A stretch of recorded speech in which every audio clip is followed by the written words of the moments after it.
Graeme with Big West Builders, framing the Vote2Build house. We're on site here on Clockenberg Crescent in Evergreen, and we're going to talk to Graeme, just ask him a few questions about the framing industry and I guess what possessed him to get involved in the project. So the first question we have for you, Graeme, is why did you first get into framing houses? I got into framing initially because my father is in construction, and I learned a few things from him and wanted to further my experience with the actual framing aspect. So when did you first start framing houses? How many years have you been doing this? The first framing job I had, I was about 17 years old, so about 10 years ago I started. Well, it's looking good, so good work, good work. I'm trying.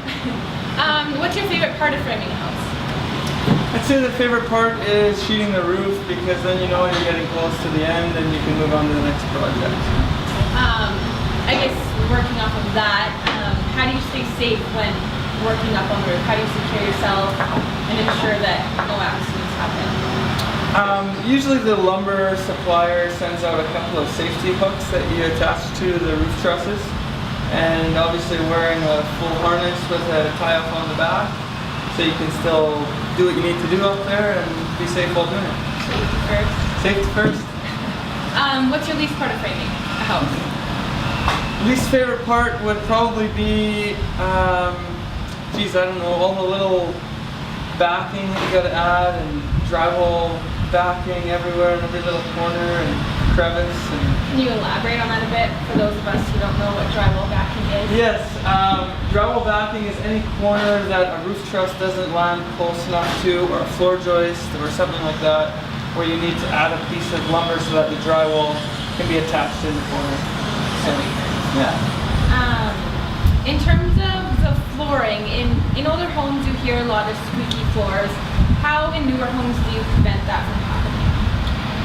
I think since back then the glue has come a long way. I got to assume it's called subfloor adhesive, or PL Premium, that we use on the floor underneath the sheeting and the joists, and screwing the floor off as well, also with 2.5-inch screws, also helps with that. But you can also use a coil nail as well. There's a couple options, but as far as the best option, it would be screwing off the whole floor.